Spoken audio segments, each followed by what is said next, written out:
Bonjour à tous. Dans cette vidéo, on va découvrir la notion d'un vecteur gaussien ainsi que ses principales caractéristiques. Il s'agit du vecteur le plus répandu, le plus utilisé directement ou bien indirectement dans l'analyse de données. C'est ainsi, on verra la généralisation à plusieurs dimensions de la loi normale. Et dans cette figure, bien justement, on pourra passer d'une densité d'une loi normale univariée, d'une variable aléatoire, vers une densité normale multivariée. Bien sûr, ici, sous certaines conditions de régularité qu'on va le voir. Là, on a passé d'une courbe en cloche vers une bosse gaussienne. Donc, on va partir tout d'abord de la définition mathématique d'un vecteur gaussien. On dit que le vecteur x qui a des composantes variables aléatoires est un vecteur gaussien si seulement si pour n'importe quel vecteur a des composantes vecteurs de réel, on a somme de AI, xi, c'est la somme de composantes de réel. Les composantes qui sont des variables aléatoires, ça forme une variable aléatoire normale, c'est-à-dire toute combinaison linéaire entre le vecteur A et le vecteur X, ça donne une variable aléatoire gaussienne. Une variable aléatoire telle qu'on peut avoir, c'est quoi son espérance et c'est quoi sa variance. Il suffira maintenant de voir que si on a un vecteur gaussien, alors ceci implique que toutes les composantes qui forment ce vecteur-là sont de variables aléatoires normales. Alors, n'importe quel vecteur gaussien, ses composantes sont gaussiennes. Et ceci découle bien évidemment directement de la définition, puisqu'en prenant le vecteur A ici de réel, le vecteur qui est composé par tous des zéros, sauf à la ième, par exemple, position, on a un A. Alors, la combinaison linéaire de A de ce vecteur-là avec le vecteur X, ça donne exactement la composante XI de vecteur, qui est bien évidemment une composante gaussienne. L'inverse de cette conséquence n'est pas en général vrai, à savoir si toutes les composantes sont normales, ça n'implique pas forcément que le vecteur formé est un vecteur gaussien. Un exemple type de ça, lorsqu'on prend l'application numéro 1 de notre cours, on montre bien qu'on a des composantes qui sont normales, mais le vecteur formé n'est pas gaussien. À nouveau, on pourra voir que la réciproque qu'on a dit qu'elle est fausse, elle devient correcte lorsque le variable composante, les composantes de notre vecteur sont normales et de plus elles sont indépendantes. À ce moment-là, d'une manière sereine, on a le vecteur formé est un vecteur gaussien. Du coup, on résume tout simplement. Un vecteur gaussien, les composantes sont automatiquement gaussiennes. La réciproque, elle est fausse, mais elle devient correcte lorsque le variable sont normales et indépendantes en même temps. On précise ici que la notion d'indépendance pour le vecteur gaussien, on ne distingue pas soit l'indépendance mutuelle ou bien l'indépendance 2 à 2, puisque les deux définitions sont équivalentes en présence d'un vecteur gaussien. Comme tout vecteur aléatoire, un vecteur de type gaussien possède un moment d'ordre 1, c'est-à-dire espérance, qui est un vecteur de réel, un vecteur de RD, puisqu'on a pris un vecteur de dimension D, qui est formé par les espérances de chaque composante. Et bien sûr, ce vecteur, il existe lorsque toutes les composantes XO1, XOD, ce sont des composantes qui admettent une espérance finie, ou bien on dit que toutes les composantes sont, elles admettent un moment d'ordre 1. Également, le vecteur gaussien grand X possède une matrice de convergence qu'on la symbolise par sigma. Cette matrice-là est bien une matrice carrée, symétrique, définie positive, telle que tous les coefficients sont calculés à partir de la covariance. Covariance XI, XJ, quel que soit le IJ entre 1 et D.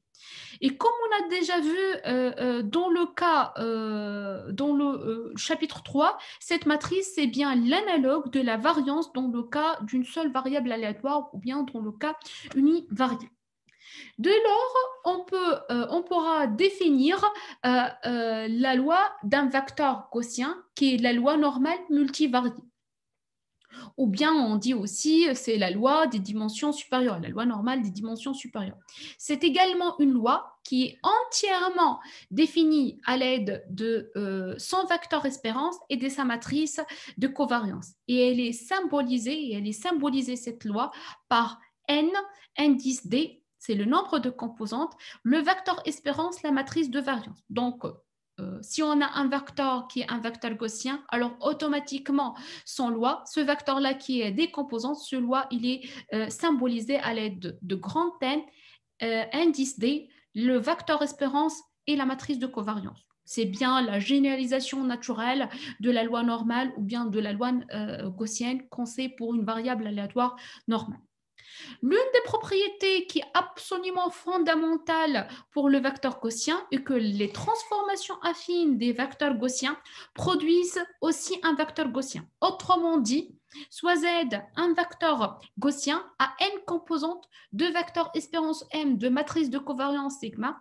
Pour n'importe quelle matrice A a des lignes n colonnes, le nombre n c'est exactement le nombre de composantes, et pour tout vecteur de réel B a des composantes, alors la combinaison AZ plus B sur le vecteur X est bien un vecteur qui est un vecteur gaussien, qu'on note ici sa loi, comme d'habitude, comme étant la loi normale des dimensions D, telle que le vecteur espérance, c'est A, espérance de Z, noté N, plus le vecteur B, et la matrice de covariance, c'est la matrice définie comme étant A, la matrice de covariance sigma de Z est A transposée.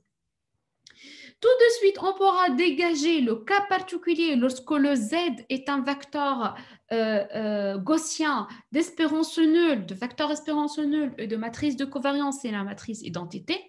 Alors, toute combinaison linéaire à l'aide de la matrice A de vecteur B, c'est AZ plus B, c'est aussi un vecteur normal des dimensions D, tel que le vecteur espérance, c'est égal à le vecteur B, et la matrice de covariance, c'est la matrice A transposée. On pourra même aller plus loin, dire que même le conditionnement de deux vecteurs gaussiens dans leur ensemble conduit directement à un vecteur gaussien. Et c'est ainsi la notion de transformation affine et la notion de conditionnement, c'est l'un des raisons que rend le modèle gaussien, ou plutôt les vecteurs gaussiens, comme étant les vecteurs les plus populaires. Passons vers un autre point à voir, c'est la notion de la fonction caractéristique d'un vecteur gaussien. Cette fonction qui existe toujours et elle est définie comme suit. Alors, considérons X un vecteur gaussien à des composantes, de moyenne M de matrice de covariance sigma. Alors, la fonction caractéristique associée à ce vecteur-là, elle est donnée comme suit. C'est la fonction phi de vecteur X au niveau de vecteur de réel E, c'est un vecteur à des composantes, à des réels. Cette fonction-là caractéristique, elle est définie par, c'est exponentielle le complexe I, E transposé, le vecteur de réel, fois le vecteur espérance M, fois deuxième quantité qui est définie, c'est exponentielle moins 1 demi, U transposé, sigma à la matrice de covariance de vecteur X, le vecteur E. Cette fonction est bien une vraie caractérisation de vecteur gaussien, c'est-à-dire tout vecteur admettant une fonction caractéristique sous cette forme-là est bien un vecteur gaussien. Là, on pourra même dégager automatiquement son vecteur espérance et sa matrice de covariance, puisque ce bloc-là, il est réservé pour déterminer c'est quoi l'espérance et ce bloc-là pour déterminer c'est quoi la matrice de covariance. Une autre caractérisation d'un vecteur gaussien, c'est via sa fonction densité. Donc, l'idée ici est résumée dans la fonction covariance, dans la matrice de covariance sigma qu'on a déjà vu, que c'est bien une matrice symétrique définie positive. Alors, dans le cas particulier, lorsqu'on a un vecteur gaussien, tel que sa matrice de covariance sigma, elle est inversible, alors, c'est-à-dire, cette matrice-là, elle admet une matrice inverse. Alors, le vecteur gaussien, notre vecteur X, il admet bien une densité de probabilité f de X qu'on l'a définie sous cette forme-là. C'est f de X au niveau de vecteur de réel petit x, c'est égal à 1 sur racine de 2pi à la puissance d, puissance nombre de composantes, fois 1 sur la racine de déterminant de sigma. Cette quantité-là, elle est bien définie puisqu'on a dit que la matrice sigma, c'est par hypothèse, elle doit être inversible. Exponentielle de cette quantité-là, qui est définie moins 1 demi, le vecteur de réel x moins le vecteur espérance, c'est transposé. La matrice de covariance inverse, x moins m, le vecteur de réel x moins le vecteur des espérances. Alors, c'est bien ça, cette fonction-là, c'est une généralisation de la densité d'une variable, d'une seule variable aléatoire normale, de la densité de Gauss qu'on sait tous.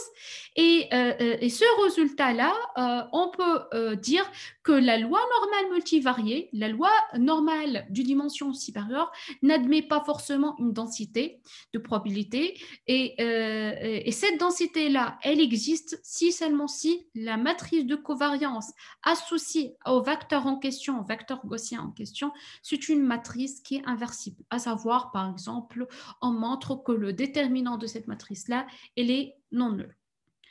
On se propose maintenant de revoir la notion de l'indépendance dans le cas d'un vecteur gaussien. Alors ici, on sait déjà que la notion de corrélation et la notion de dépendance sont liées, mais pas équivalentes, puisque l'indépendance entraîne la non-corrélation, mais la réciproque n'est pas vraie en général, sauf pour le cas d'un vecteur gaussien. C'est ainsi ici, on a la proposition suivante.